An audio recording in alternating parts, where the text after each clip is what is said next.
Honduras se encuentra en un punto de inflexión. El país se ha lanzado a la piscina con una nueva y ambiciosa política industrial que tiene un objetivo muy claro: darle un vuelco a su economía.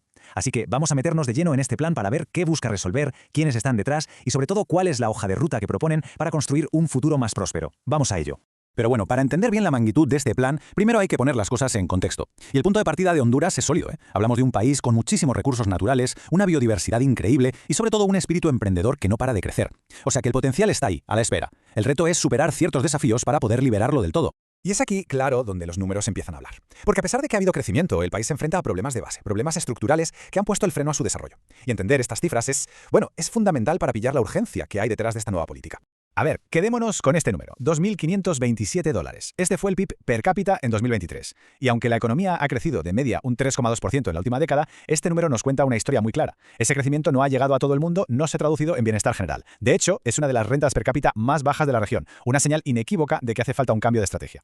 Y ahora, fijaos bien en esta gráfica, porque la caída es de vértigo. La inversión extranjera directa, que al final es el dinero que viene de fuera para crear empresas y puestos de trabajo, se ha desplomado. Pasó de representar el 9% del PIB en 2014 a solo un 3% en 2023. Perder 2/3 de esa inversión en apenas una década, es una sirena de alarma que no se puede ignorar y que deja claro que se necesita un clima de negocios mucho más estable y atractivo.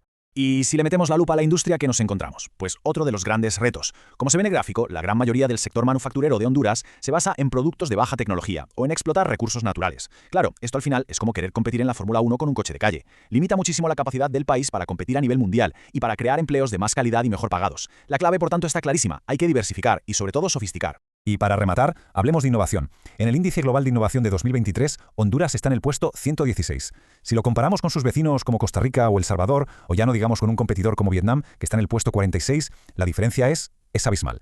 Y esto al final lo que te dice es que hay un problema de base para generar y aplicar conocimiento nuevo, algo que es absolutamente esencial en la economía de hoy en día. Vale, con este panorama, ¿qué se hace? ¿Esperar? No.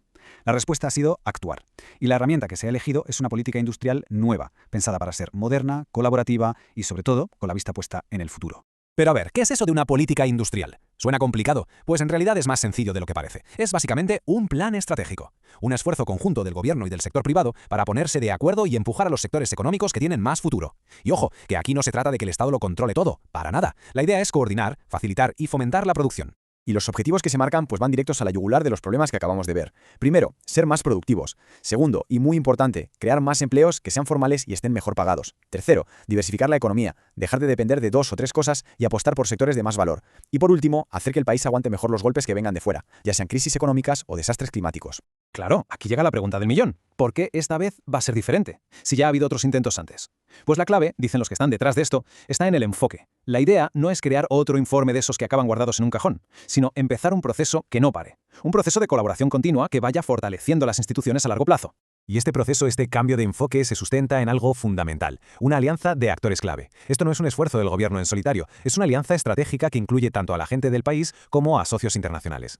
Y esta alianza no es algo que se haya quedado en el aire, se ha ido construyendo paso a paso y bastante rápido. En 2024, el gobierno y el sector privado firmaron un acuerdo clave. Justo después, Honduras pidió ayuda técnica a la ONUDI, que es la agencia de la ONU para el Desarrollo Industrial, y a la CEPAL. Y ya en 2025, la Unión Europea se unió al equipo aportando financiación. Un círculo de colaboración muy potente. En el centro de todo esto, como no podía ser de otra manera, está el liderazgo del propio país. Por un lado, el gobierno, con la Secretaría de Desarrollo Económico a la cabeza.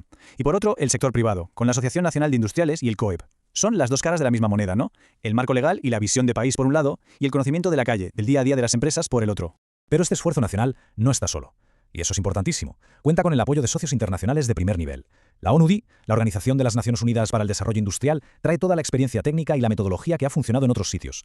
Y la Unión Europea pone el dinero para que todo esto no se quede solo en buenas intenciones. Vale, tenemos a los jugadores en el campo, tenemos los objetivos claros. La pregunta ahora es, ¿cómo se juega este partido? ¿Cuál es la hoja de ruta para que esto llegue a buen puerto? Pues el plan se ha dividido en 5 fases, que tienen toda la lógica del mundo. Primero, un diagnóstico a fondo para saber exactamente de dónde se parte. Segundo, el diseño de la política, decidiendo a qué se va a apostar. Después, un plan de acción, con medidas concretas. Luego, la cuarta fase, que es clave, el monitoreo, para ir viendo si las cosas funcionan o no. Y por último, la validación y el lanzamiento. Un camino claro y, sobre todo, transparente.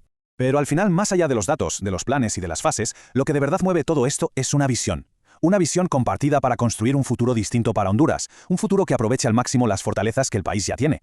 Y mirad, esta frase lo clava. Honduras no empieza de cero. Tiene los mimbres, como sus recursos o el talento de su gente, para levantar una industria mucho más moderna y sostenible.